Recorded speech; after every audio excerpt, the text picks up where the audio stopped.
आज जो हम आजाद हुए हैं वो आजाद हिंदुस्तान के सुपुत्रों का एक कर्तव्य है कि इसको फिर गुलाम बनने न दे।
హలో అండి, welcome to Telugu officers channel. ఇవాళ మనము జాతీయ ఐక్యతా దినోత్సవం లేదా నేషనల్ యూనిటీ డే అని, రాష్ట్రీయ ఏకతా దివాస్ అని జరుపుకుంటున్నాం.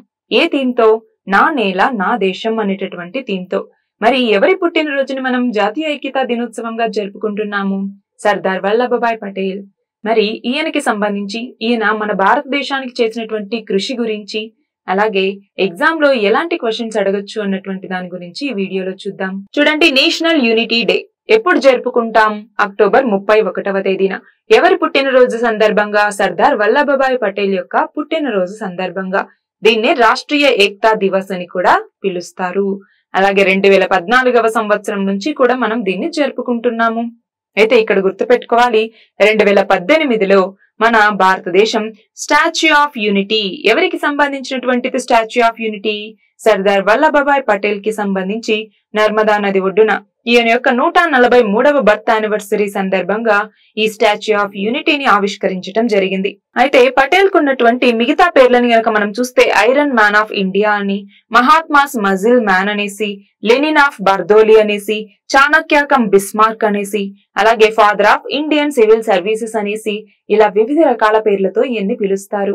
ఇక్కడ చూడండి, స్టాచ్యూ ఆఫ్ యూనిటీ, దీనిని సర్దార్ వల్లభభాయ్ పటేల్ ఈయనకి సంబంధించినటువంటిది స్టాచ్యూ ఆఫ్ యూనిటీ అన్నటువంటిది. దీనిని 2018వ సంవత్సరం అక్టోబర్ 31వ తేదీన సర్దార్ పటేల్ యొక్క 143వ బర్త్ యానివర్సరీ సందర్భంగా ఆవిష్కరించారు. దీని యొక్క ఎత్తు వచ్చేసరికి 182 మీటర్లు. మనం చూస్తే ఇప్పుడు ప్రపంచంలో ఉన్నటువంటి అతి పెద్ద స్టాచ్యూ, టాలెస్ట్ స్టాచ్యూ ఏది అంటే స్టాచ్యూ ఆఫ్ యూనిటీనే. ఇది మిగతా అన్ని రకాల స్టాచ్యూస్ కన్నా కూడా హైట్ ఎక్కువగా ఉంది. అయితే 2020 జనవరిలో ఈ స్టాచ్యూ ఆఫ్ యూనిటీ అన్నటువంటిది షాంఘై కోఆపరేషన్ ఆర్గనైజేషన్ లేదా SCO యొక్క 8 వండర్స్ లో దీన్ని కూడా యాడ్ చేయటం జరిగింది. చూడండి, స్టాచ్యూ ఆఫ్ యూనిటీ వరల్డ్ లోనే టాలెస్ట్ స్టాచ్యూ ఇది. దీని హైట్ 182 మీటర్లు లేదా 597 అడుగులు. ఇది స్టాచ్యూ ఆఫ్ లిబర్టీ కన్నా 2 రెట్లు ఎక్కువ ఉంది. అలాగే దీని కాస్ట్ చూడండి, 2989 కోట్ల వరకు ఖర్చయింది. అయితే దీన్ని డిజైన్ చేసినటువంటిది ఎవరు అంటే రామ్ వి సుతార్. మనం చూస్తే హైదరాబాద్ లోని అంబేద్కర్ స్టాచ్యూ యొక్క రూపశిల్పి కూడా ఇతనే. నెక్స్ట్ చూడండి, దీన్ని ఎవరు బిల్డ్ చేశారు అంటే లార్సన్ అండ్ టౌబ్రో అన్నటువంటిది L&T లిమిటెడ్ అంటాము. ఇది దీన్ని డెవలప్ చేయటం జరిగింది. లొకేషన్ ఎక్కడ అంటే చూడండి, గుజరాత్ లో ఉన్నటువంటి కేవాడియాలో సర్దార్ సరోవర్ డ్యామ్ నుంచి 3.32 కిలోమీటర్ల దూరంలో ఇది ఉంది. దీనిని సర్దార్ వల్లభభాయ్ పటేల్ కి డెడికేట్ చేయటం జరిగింది. అయితే చూడండి, వరల్డ్స్ టాలెస్ట్ స్టాచ్యూ ఇది 182 మీటర్లు. దాని తర్వాత చైనాలోని బుద్ధాకి సంబంధించినటువంటి స్ప్రింగ్ టెంపుల్ 128 మీటర్లు. తర్వాత చైనాలో ఉన్నటువంటి గుయాన్యన్ ఆఫ్ నాన్షాన్ అన్నటువంటిది 108 మీటర్లు. స్టాచ్యూ ఆఫ్ లిబర్టీ ఏమో 93 మీటర్లు మాత్రమే. అలాగే రష్యాలో ఉన్నటువంటి ద మదర్ ల్యాండ్ కాల్స్ అన్నటువంటిది 91 మీటర్లు మాత్రమే. బ్రెజిల్ లో ఉన్నటువంటి క్రైస్ట్ ద రిడీమర్ 38 మీటర్లు మాత్రమే ఎత్తుని కలిగి ఉంది. చూడండి, సర్దార్ వల్లభభాయ్ పటేల్ ఈయన 1875వ సంవత్సరం అక్టోబర్ 31వ తేదీన జన్మించారు. మరణించిందేమో 1950వ సంవత్సరం డిసెంబర్ 15వ తేదీన. మన ఇండియాస్ ఇండిపెండెన్స్ స్ట్రగుల్ లో ఈయన కీలక భాగస్వామిగా ఉన్నారు. అలాగే మన భారతదేశానికి స్వతంత్రం వచ్చిన తర్వాత ఈ ప్రిన్స్లీ స్టేట్స్ అన్నింటినీ మన భారతదేశంలో యునైట్ చేయటంలో ఈయన చాలా కీలక పాత్ర పోషించారు. చూడండి, ఖేదా సత్యాగ్రహ, బర్దోలి రివోల్ట్ వీటిని ఈయన ఆర్గనైజ్ చేయటం జరిగింది. అలాగే 1922లో, 24లో, అలాగే 27లో కూడా అహ్మదాబాద్ కి మున్సిపల్ ప్రెసిడెంట్ గా ఈయన ఎన్నికయ్యారు. అంతేకాదు ఇండియన్ నేషనల్ కాంగ్రెస్ కి 1931 సెషన్ లో ప్రెసిడెంట్ గా కూడా ఈయన ఎన్నికవటం జరిగింది. అలాగే మనకి ఇండిపెండెన్స్ వచ్చిన తర్వాత ఫస్ట్ డిప్యూటీ ప్రైమ్ మినిస్టర్, అలాగే ఫస్ట్ హోమ్ మినిస్టర్ ఈయనే. అలాగే యునైటెడ్ ఇండియాకి ఆర్కిటెక్ట్ గా మనం చెప్తాం. ఇండిపెండెన్స్ తర్వాత యునైటెడ్ ఇండియా ఆర్కిటెక్ట్ గా ఈయనని మనం చెప్తూ ఉంటాము. ఈయన మరణించినటువంటి 41 సంవత్సరాలకి ఈయనకి భారతరత్న వచ్చింది 1991వ సంవత్సరంలో. ఇక్కడ చూడండి, నేషనల్ యూనిటీ డే కి సంబంధించి ఇక్కడ ఒక పోస్టల్ స్టాంప్ అన్నటువంటిది. అలాగే ఈయన father of IAS, IPS and central services, లేదా ఈయన్నే father of Indian civil services అని కూడా పిలుస్తూ ఉంటాము. దాదాపు 500కు పైగా ప్రిన్స్లీ స్టేట్స్ ని మన భారతదేశంలో విలీనం చేసినటువంటి వ్యక్తి ఈయన. అలాగే ఇండియాకి ఫస్ట్ హోమ్ మినిస్టర్, అలాగే డిప్యూటీ ప్రైమ్ మినిస్టర్ కూడా. చూడండి, ఈయన ఇండియాకి ఫస్ట్ డిప్యూటీ PM, అలాగే ఇండియన్ ఆర్మ్డ్ ఫోర్సెస్ కి కమాండర్ ఇన్ చీఫ్ గా పనిచేశారు. మినిస్టర్ ఆఫ్ హోమ్ అఫైర్స్ అంటే హోం మంత్రిగా కూడా పనిచేయటం జరిగింది. అయితే ఈయన కాన్స్టిట్యూయెంట్ అసెంబ్లీకి సంబంధించి వేరియస్ కమిటీకి హెడ్ గా ఉన్నారు. ఏంటి ఆ కమిటీస్?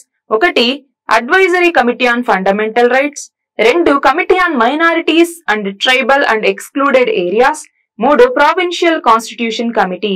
వీటన్నింటికి కూడా ఈయన హెడ్ గా పనిచేశారు. అయితే వల్లభభాయ్ పటేల్ కి సంబంధించి ఇక్కడ మనం చూస్తే రాయల్ ఇండియన్ నేవీ మ్యూటినీ ఏదైతే 1946లో జరిగిందో దాన్ని ఎండ్ చేయటంలో కీలక పాత్ర పోషించినటువంటి వ్యక్తి వల్లభభాయ్ పటేల్, అలాగే మహమ్మద్ అలీ జిన్నా. వీళ్ళిద్దరూ కూడా రాయల్ ఇండియన్ నేవీ మ్యూటినీని లేదా బాంబే మ్యూటినీ అని కూడా పిలుస్తూ ఉంటాం. ఇది ఒక రోజు మాత్రమే జరిగింది. ఆ తర్వాత దీన్ని వీళ్ళు ఎండ్ చేయటం జరిగింది. వీళ్ళు దీంట్లో చాలా కీలక పాత్ర పోషించారు. నెక్స్ట్ బర్దోలి సత్యాగ్రహ 1928లో. దీని కింద ఏంటి, బార్దోలిలో ఉన్నటువంటి ఫార్మర్స్ వాళ్ళు ట్యాక్స్ ఎక్కువ కట్టాలి అనేటటువంటి బ్రిటిష్ విధానాన్ని వ్యతిరేకిస్తూ ఈ బర్దోలి సత్యాగ్రహాన్ని చేపట్టడం జరిగింది. అలాగే మ్యాక్స్వెల్ బ్రూమ్ఫీల్డ్ కమిషన్ గుర్తుపెట్టుకోవాలి.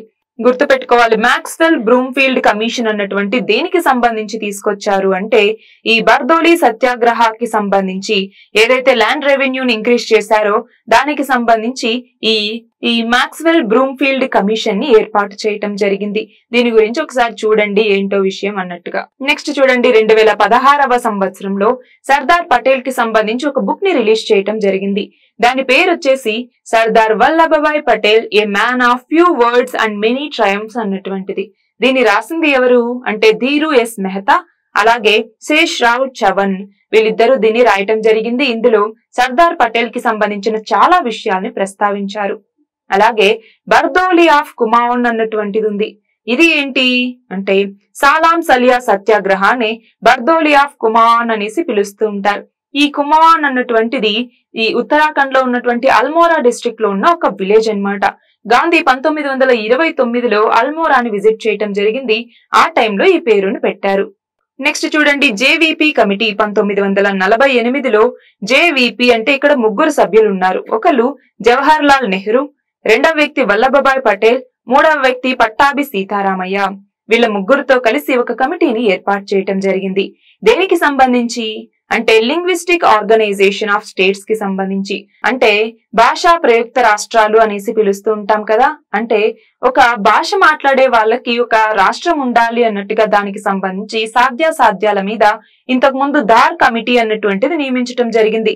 ఈ దార్ కమిటీ ఏమనింది, ఇలా లాంగ్వేజ్ బేసిస్ లో మనం స్టేట్స్ ని రీఆర్గనైజ్ చేయటం అన్నటువంటిది మన దేశానికి అంత మంచిది కాదు అన్నట్టుగా చెప్పింది. మరి ఆ నిర్ణయానికి సంబంధించి మళ్ళీ రీఎగ్జామైన్ చేయటానికి ఈ జేవీపీ కమిటీ అన్నటువంటిది ఏర్పాటైంది. ఎప్పుడు 1948వ సంవత్సరంలో. అలా లింగ్విస్టిక్ రీఆర్గనైజేషన్ తర్వాత ఏర్పడినటువంటి తొలి రాష్ట్రం ఏది అంటే ఆంధ్రప్రదేశ్. నెక్స్ట్ చూడండి, క్వశ్చన్స్ ఎలా అడగచ్చు అనేసి మనం చూస్తే బార్దోలి సత్యాగ్రహకి లీడర్ గా ఎవరు వ్యవహరించారు? సర్దార్ వల్లభభాయ్ పటేల్. అలాగే మేరా యువ భారత్ అన్నటువంటిది ఒక ప్లాట్ఫామ్ ని మన భారత ప్రభుత్వం తీసుకొచ్చింది. దేనికి సంబంధించి అంటే మన భారత యువత అంతా కూడా ఒక వేదికపైకి రావాలి, ఏవైనా సమస్యలున్నా ఇందులో చర్చించుకోవచ్చు అన్నట్టుగా ఈ మేరా యువ భారత్ లేదా మై భారత్ అనేటటువంటి ఒక ఇనిషియేటివ్ ని తీసుకొచ్చింది కేంద్ర ప్రభుత్వం. దానిని ఎవరి బర్త్డే రోజున లాంచ్ చేస్తోంది అంటే ఇవాళ సర్దార్ వల్లభభాయ్ పటేల్ యొక్క బర్త్ యానివర్సరీ సందర్భంగా దీన్ని లాంచ్ చేయటం జరుగుతుంది.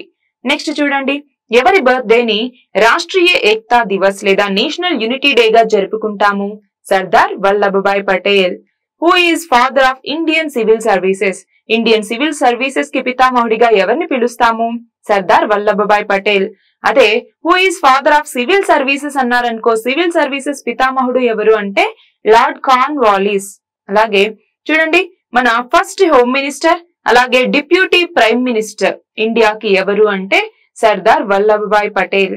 అలాగే సర్దార్ వల్లభభాయ్ పటేల్ ఇంటర్నేషనల్ ఎయిర్పోర్ట్ ఏ సిటీలో ఉంది అంటే ఏ సిటీలో? అహ్మదాబాద్. అహ్మదాబాద్ ఎక్కడ ఉంది? గుజరాత్ లో ఉంది. నెక్స్ట్ చూడండి, in which year were Sardar Vallabhbhai Patel award Bharat Ratna? ఏ సంవత్సరంలో? 1991లో. నెక్స్ట్ చూడండి, Sardar Vallabhbhai Patel national police academy ఎక్కడ ఉంది అంటే హైదరాబాద్, తెలంగాణలో ఉంది.